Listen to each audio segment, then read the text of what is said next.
What we're going to learn today is relevant to this specific Rosh Hashanah, where Rosh Hashanah begins on a Shabbos. And what we're going to focus on specifically is the uniqueness of second day Rosh Hashanah when the first day is on a Shabbos. So it's quite interesting.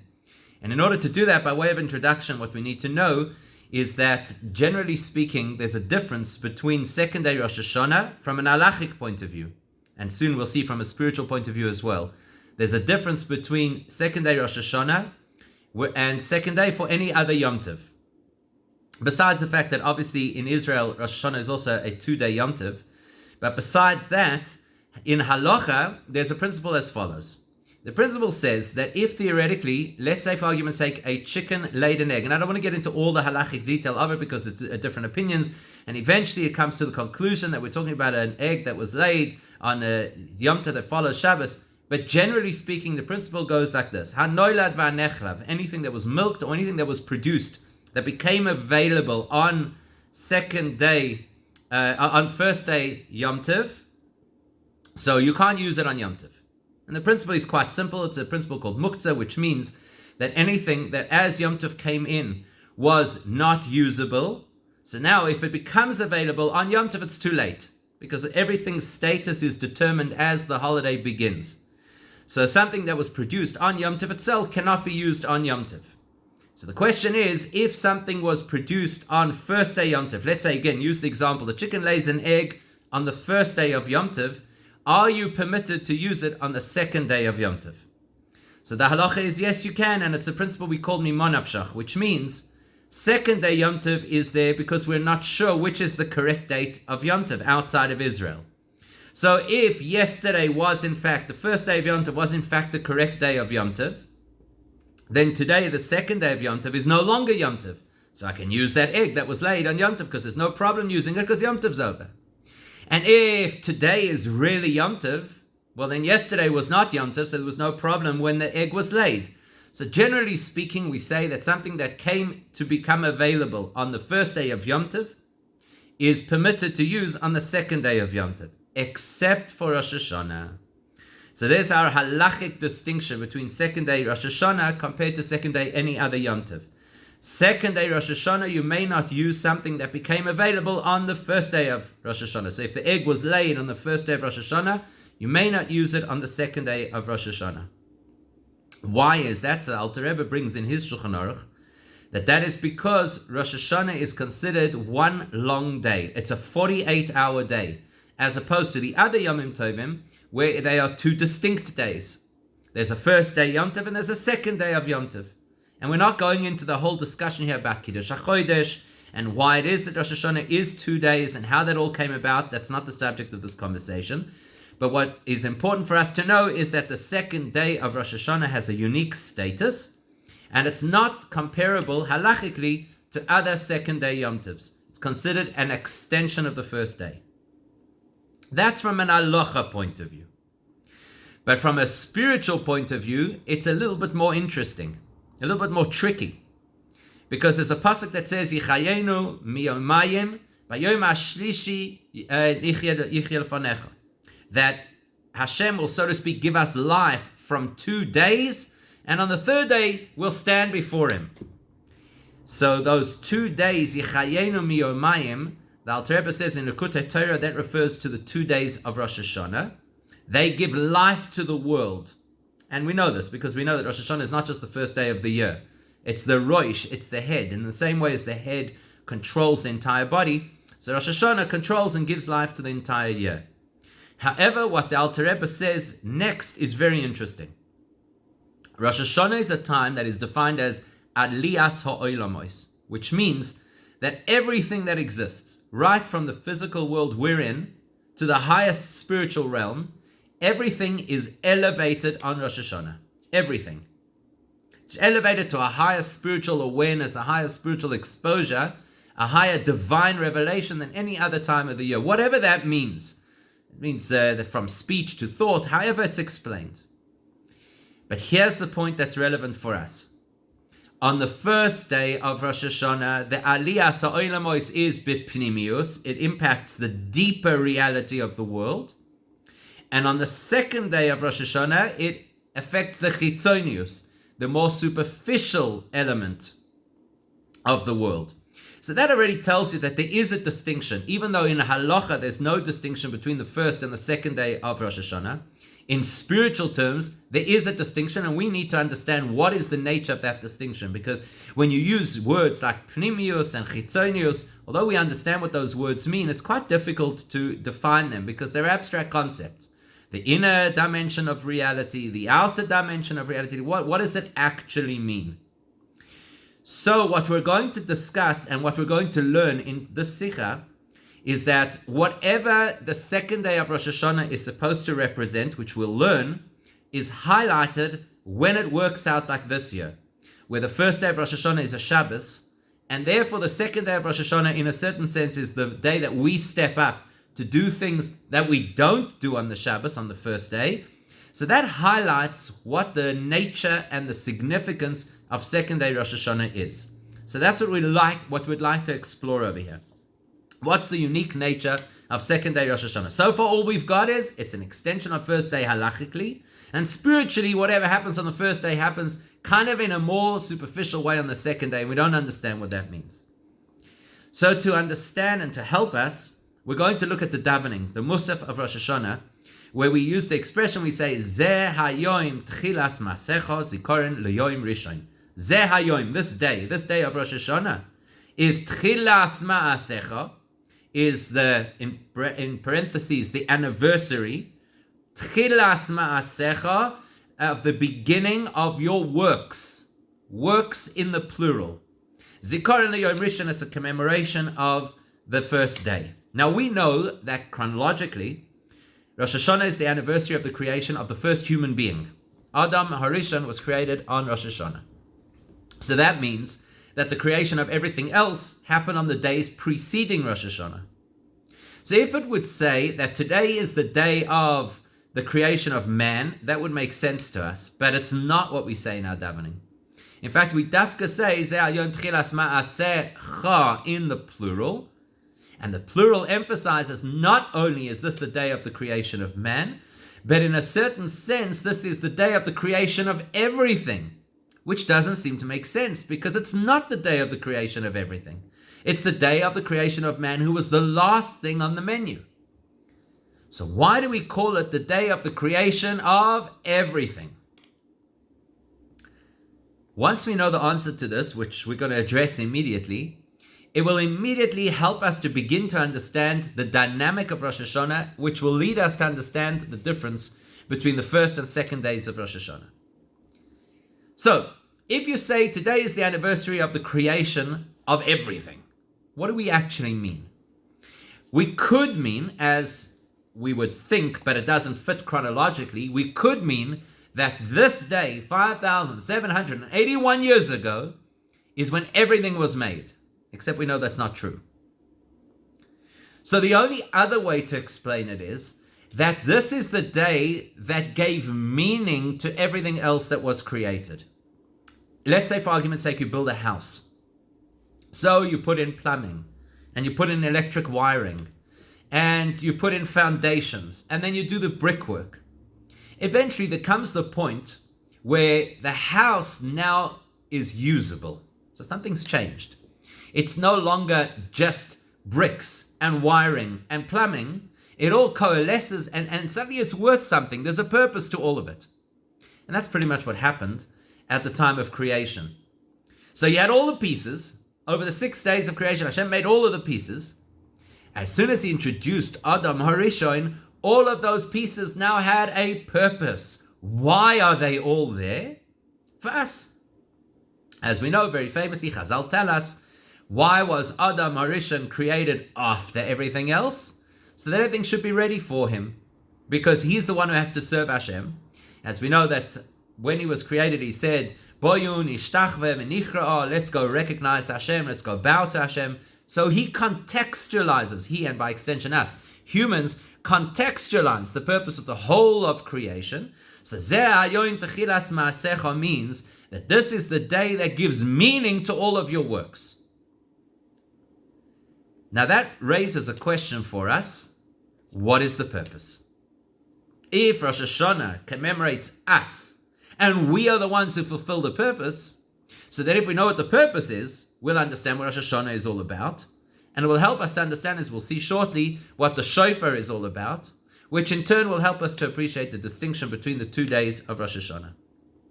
So what is the purpose? Why did Hashem create a world? I mean, it's a $6 million question, right? Everybody wants to know, why did Hashem create the world? We know that Chassidus focuses, there are various explanations that are given, and Chassidus focuses on the explanation that says, that Hashem had a desire to have a home in the lowest possible realms in the plural. Now that tells you two things. That tells you straight away that there's a part of that we understand, and there's a part of that we don't understand. What do we understand? We understand the what. We understand the what. Hashem wants a home in the lowest realms. Okay, so we understand what that is. We understand that he wants to be at home, which means without any limits, without any tzimtzum, without any interference. That's what he wants to be. And where does he want to have that experience of unfettered revelation? Where? B'sachtonim, in the lowest possible realm. So we understand what needs to happen. We're in the lowest realm, and we've got to create an opportunity for Hashem to be revealed without limits in this lowest realm. We get the what. Do we understand the why? Do you understand the why? Why does he want it?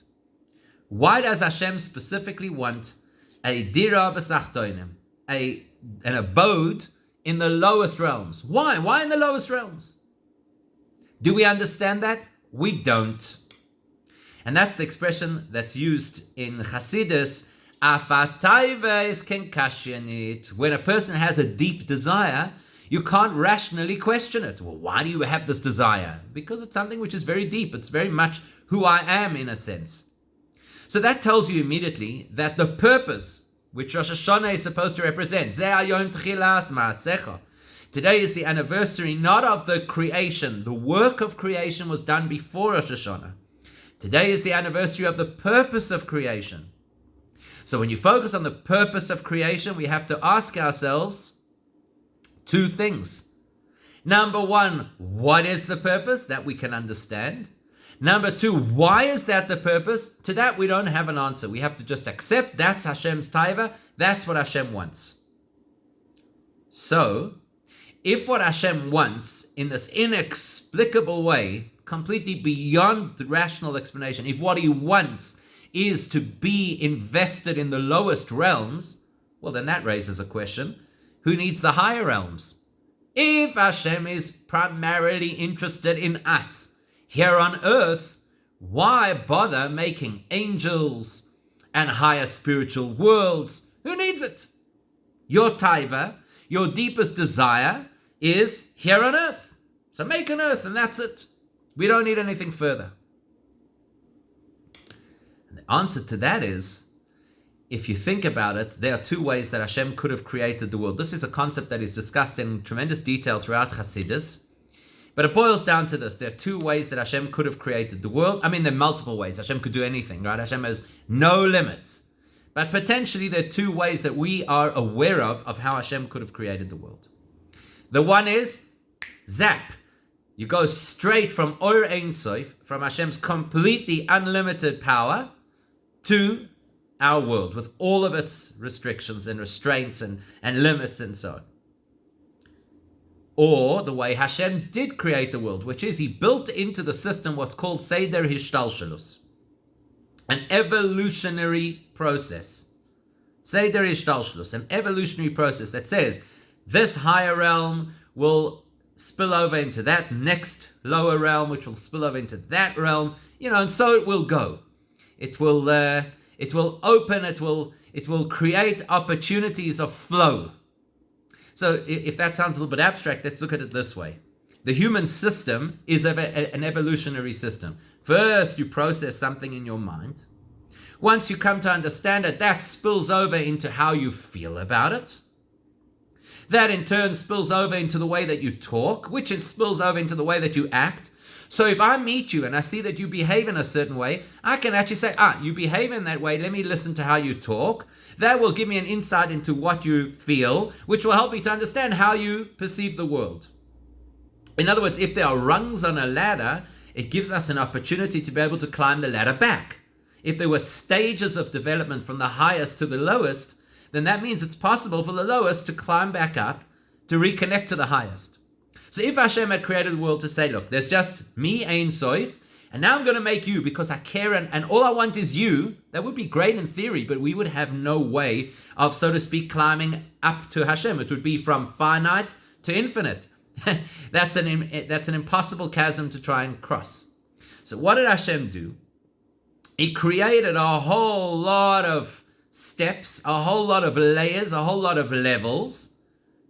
And the purpose of those is that we should be able to slowly climb spiritually. Or to put it into other words, Hashem designed the world in such a way that there should dafka be human achievement. There are two choices. Hashem could have said, I want to be manifest in a low realm. So what am I going to do? I'll create a low realm and then I'll manifest myself. But that's not what Hashem wanted. Hashem wanted that not only should there be a dira besachtoinim, not only should the abode, the place of divine revelation, be in the lowest realm, but he wanted it to be al yedei sachtoinim. He wanted it to be achieved by us. In other words, something is only really in the lowest realm if the lowest realm itself has created that space. So Hashem graded the spiritual descent to give us an opportunity to create, to achieve, to have a role to play. So therefore, why are all of those different things here? Not only the features of the physical world, why do we have animals, why do we have plants, why do we have minerals, but even the spiritual realms, why are they there? They are all there to construct the environment within which we could do what Hashem wants. So Zeh Hayoim Tchilas Ma'asecha, plural. This is the day of the beginning of all of your creations, including the most sublime spiritual creations. Why is this the day? Because once human beings came onto the scene, everything else has a value. What's the value of the higher spiritual realms? To give us a course of growth and an opportunity to, so to speak, create the environment for Hashem to be manifest. So that's the principle, Zeh Hayom Tchilas Ma'asecha, in the plural. There's one important note.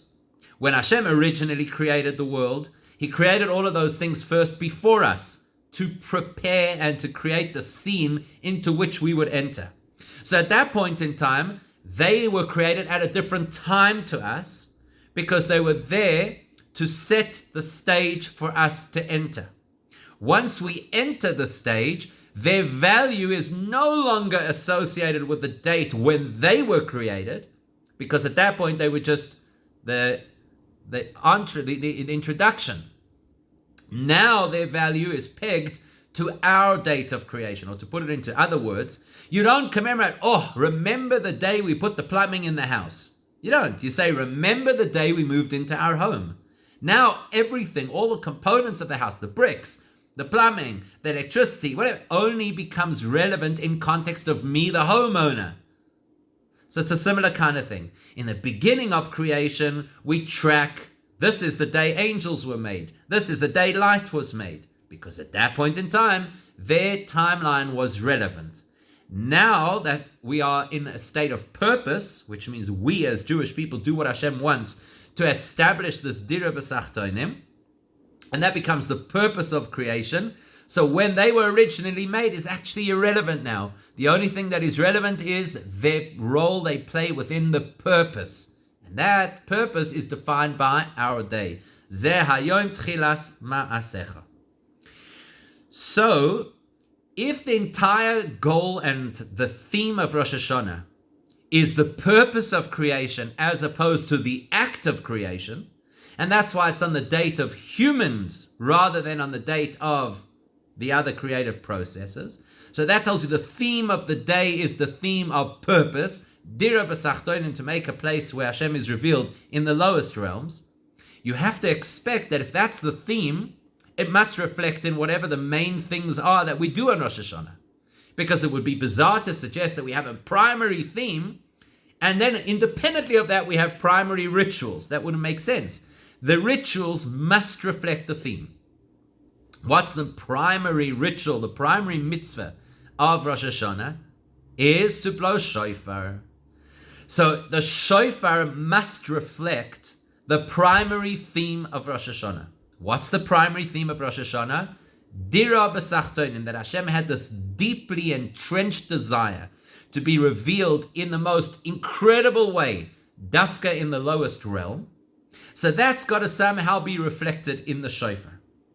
Now we've already identified that when it comes to Hashem's desire for a dwelling in the lower realm, we've already identified that there are two parts to that. The what and the why. What Hashem wants, we know what Hashem wants. He wants a dwelling in this world. Why does he want it? We don't know. We don't have the first clue. There's something about Hashem's motivation that is completely beyond not human understanding, but it's beyond seichel. Again, afataiva is kein kashya. It's not that you can't ask about a taiva. A taiva is fundamentally beyond intellect.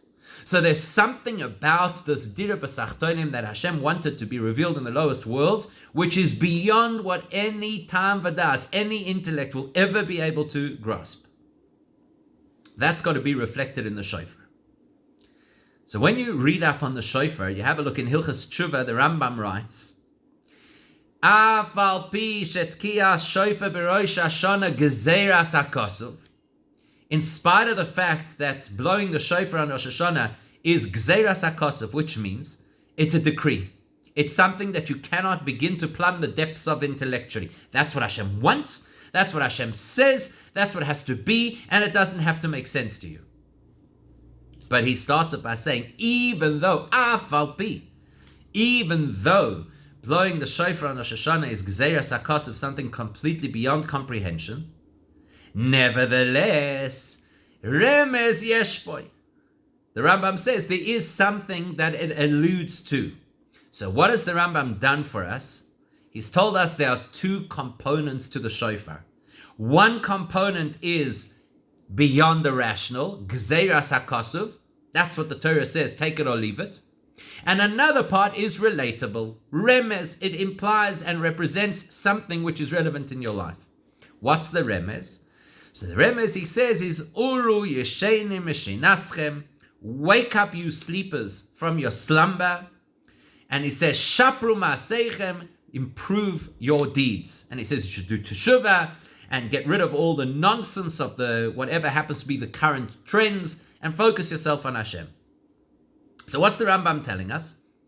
The Rambam's telling us something which is unique. It's the chidush of the Rambam. If you have a look in other commentators, for example, Reb Sadia Gaon, as an example, he gives a whole list of different reasons why we blow the shofar, what it represents. We know very famously that the shofar is supposed to represent coronation, just like when you announce a new king, you blow trumpets. So we announce Hashem as our king, we blow the shofar. The Rambam takes a totally different view to all of the other commentaries, and he says, fundamentally, the shofar has no rational reason. It's beyond reason. L'mayla mitam voda'as. Super rational. Gzeras hakosov. Oh, and then there's a second element to the shofar, which is a remez, something that you can make relatable to yourself and you can wrap your head around, and that's this arousal to teshuvah. Two different concepts. Now, to understand what the Rambam is really saying over here, we'll step for a moment out of Rosh Hashanah and the shofar, and we'll step into a completely different area of Torah just to give us context. Shlomo HaMelech very famously said, of course, Shlomo HaMelech was the wisest person ever lived. And Shlomo HaMelech says, Omarti achakmo v'hi rechoiko mimeni. I thought I would be intelligent enough, wise enough to understand it, but it's completely beyond me. What was he talking about? He was talking about the Para Aduma. The Para Aduma, which is called Zois Chukas HaTorah, that's the one mitzvah that is absolutely beyond anything that is rational. So Shlomo HaMelech says it's beyond rational. I thought even I, with my tremendous wisdom, would be able to understand it, but I'm unable to understand it. Says the Medrash, that Hashem says to Moshe, Lecha ani megale ta'am para. To you, I will reveal the reason behind the para aduma. Well, hang on a second. Shlomo HaMelech just said that it's a choik and it's beyond understanding and he's the wisest person ever lived and he can't understand it. Here you're saying that Hashem said he'll reveal the reason to Moshe.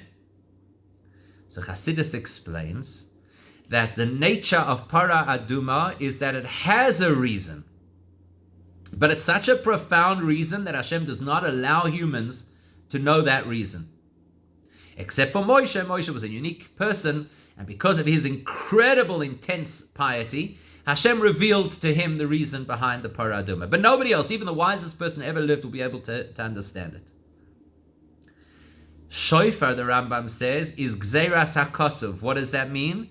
It doesn't even have a reason beyond human or whatever intelligence. In other words, even Moshe, with all of his greatness, could not have been told the secret of the shofar because there is no secret. Because it's totally beyond anything that we could understand or anything that could be understood. Now, we've already identified that the theme of Rosh Hashanah it's the theme of the purpose of creation. And we've already identified that the purpose of creation is dira b'sachtonim, that Hashem wants to have the absolute paradox of complete revelation within complete finitude. And then we said that there are two components to it. The what and the why. The what we can understand and the why is completely beyond comprehension. What does he want? We know. He wants to be revealed in the lower realm. Why does he want it? We have no clue. Afatayves kinkashya. So the shofar, which is the primary mitzvah of Rosh Hashanah, reflects those two realities. Why is there a shofar? We don't know. Gzeiras hakosov. It's completely beyond comprehension. There is no explicable reason that's given. At the same time, what is the shofar? We know a little bit of what it is. Remez, it hints a little bit of what it is. What is it? It is the representation of everything that it means to serve Hashem, which is effectively divided into two categories. Sur meira v'asei toiv. To avoid negative, to avoid transgression, and to be proactive, to do mitzvahs. So that's why the Rambam says, Uru yeshenim mishinaschem, wake up and get rid of all the nonsense of this world. That's called sur meira. And then he says, Shapru ma'aseichem, improve your deeds. That's asei toiv. So the Rambam's chiddush is that shofar has two completely different components to it. The essence of shofar is gzeiras hakosov, completely beyond comprehension, like the theme of Rosh Hashanah, Hashem wants dira b'sachtonim, which is completely beyond comprehension. And another component of shofar, which is what you should do about it. What should you do? Sur meira v'asei toiv. Like the element of dira b'sachtonim, which we understand. What does Hashem want? Hashem wants that we should make a dira b'sachtonim, that we should make a connection, a place of revelation for him in this world. So the primary driver of dira b'sachtonim is l'mayla mitam v'das, completely beyond comprehension. The primary element of shofar is l'mayla mitam v'das, gzeiras hakosov, completely beyond comprehension. Yet, how do you activate dira b'sachtonim, which is completely beyond comprehension? How do you do it? Human endeavor, avoida.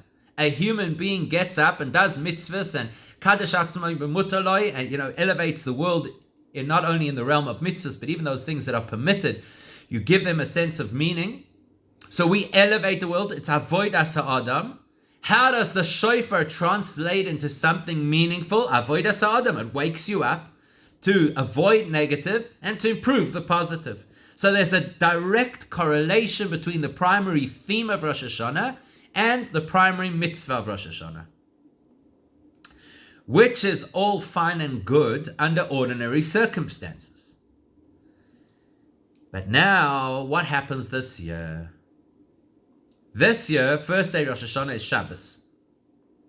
And because of that, we don't blow the shofar on the first day, which would seem to imply that the primary theme of what Rosh Hashanah is all about is missing. The shofar, at least on the first day, it's missing. which is, what's the shofar? Avodas ha'adam, human endeavor. And human endeavor in such a way that it manifests something beyond tam v'das, gzeras hakosov, something absolutely profound that should be beyond our scope of reach. We're able to activate through our endeavor. Comes along Shabbos, goodbye, no shofar. Feel like we kind of shortchanged. So Chassidus explains in great detail that what happens if first day Rosh Hashanah is a Shabbos, what happens is that whatever we needed to achieve by blowing the shofar happens automatically even without our efforts. In the same way as Shabbos happens automatically whether you like it or not. you know, if a person's not in the mood of Shabbos, well, that's just unfortunate. Shabbos is going to happen regardless. Shabbos comes around on a weekly basis. It's built into the nature and the cycle of creation. It's unavoidable. Shabbos is mikdash v'kaima, as we explain, which means that it is sanctified from Hashem, and therefore it is sanctified at all times under all circumstances. So Shabbos represents where the energy flows from Hashem downwards. We don't need the shofar on Shabbos. It's not that we don't have the shofar on Shabbos because there's a technical issue. What if somebody carries it? What if they don't know what they're doing and they transgress Shabbos, so we need to protect? No, we don't need the shofar on Shabbos because Hashem does the work for us, which sounds beautiful. And in all of Chassidus, that's the way that it is explained. Except that based on what we've just learned, it still doesn't make sense. Because based on what we've just learned, the whole chap is that the purpose of the entire creation from the highest realm to the lowest realm is human endeavor. And that the gzeras hakosov, the things that are completely beyond comprehension, like the purpose of Dira B'Sachtonim, can only be effected how? Through human efforts. So yes, we don't need the shofar on Shabbos Rosh Hashanah because Hashem does the work for us, but that's surely a problem. If Hashem does the work for us, does that not undermine the entire purpose? Does that not undermine the whole chap of being human, which is supposed to be the purpose of creation? And even in practical terms, you'll say that the impact on the worlds, the elevation, the pnimius of the oilamos, etc., is all affected. But practically, you don't hear the shofar. That's the bottom line. The bottom of all philosophy aside, you don't actually hear the sound of the shofar. You don't actually see its impact on this world. So it turns out that is the chap of Rosh Hashanah shecholiyos b'Shabbos. You see, under ordinary circumstances, a normal year, what happens? You come along to Rosh Hashanah and you get the feeling that we need to do something, because if we don't do it, Rosh Hashanah won't be complete. It's kind of like when it says in the beginning, Asher bara Elokim la'asois, that Hashem made everything in the world and creation, la'asois. And Chazal say, what does it mean la'asois? Letaken. Hashem specifically made a world that was imperfect, so we'd come along and we'd fix things. So for example, Hashem made a world where there are poor people, so we'll come along and fix it. We'll give tzedakah. Hashem made a world where if you want to be able to eat, you have to harvest the wheat and grind it into flour and bake it before you can eat it. So under ordinary circumstances, we understand our role is to fill in the gaps. Our role is to complete the world. So comes Rosh Hashanah, like any other Yom Tov, and we say, okay, the stage is set, the potential is here, and now we're going to step in and we'll pull it all together by doing the relevant mitzvah of that particular Yom Tov. That's what we'll do. So we'll blow the shofar, and that will bring the whole Rosh Hashanah together, and the worlds will be elevated, pnimius ha'olamos, the deeper spiritual realms. It's going to be this incredible impact by what we do.